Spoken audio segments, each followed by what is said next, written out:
This is a cave cricket. Now, this species is only found through our Tasmanian caves, and they're perfectly adapted to live in the caves. And this is what he's got to be wary of. This is a Tasmanian cave spider, and they spend their whole lives inside the caves. Now, each night as the cricket passes through, he's got to get past this spider's web.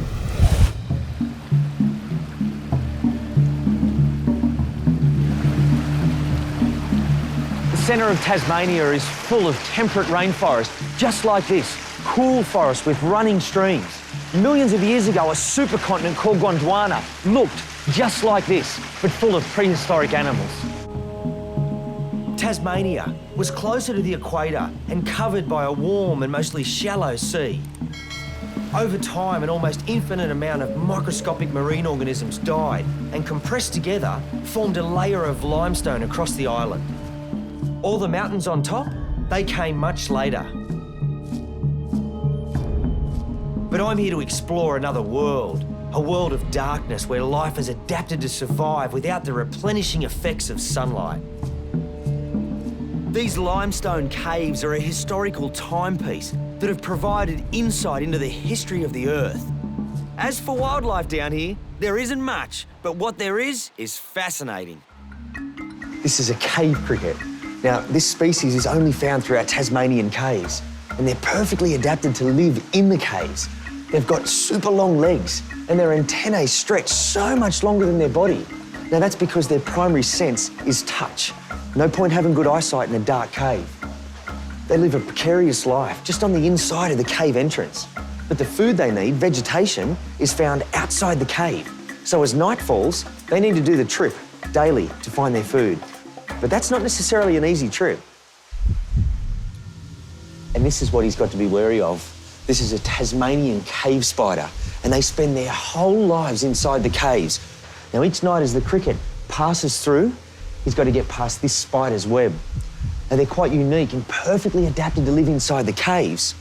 Their webs are made on a horizontal plane against a flat surface. There's nothing flying in here, so a traditional spider web that may be vertical and span a distance has no use. They need to catch the cricket as it walks by. Now, the spider has another trick.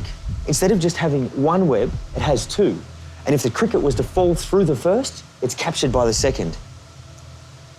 This spider can live for over 10 years and grow up to 18 centimetres. This one's nearing full size. And they're called a book lung.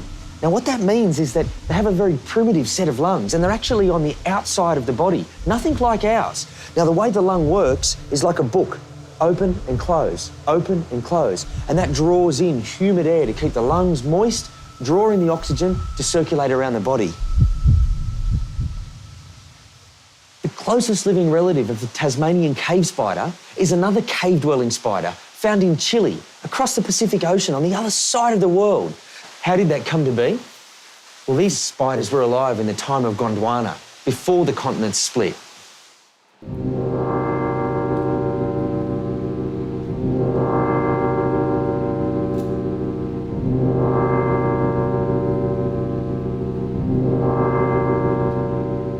Just in the still water here inside the cave is a mountain shrimp.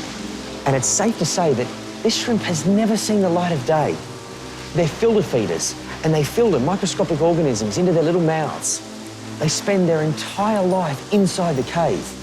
They're transparent and tiny little eyes. For them too, everything is about touch. That's their main sense. So their little legs, and there's lots of them, are covered in hairs, and they feel their way around. They're about the only living thing, apart from microorganisms, that you'll find in the water inside the cave.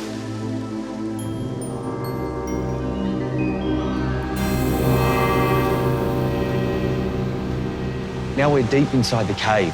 No light penetrates through to here. And if we turn the lights off, I can't see my hand in front of my face. It is so dark. But as my eyes begin to adjust, I can tell I'm not alone. There are a million lights, little dots on the ceiling. They're glowworms. They're minuscule. Now, this is a time lapse shot over 3 weeks.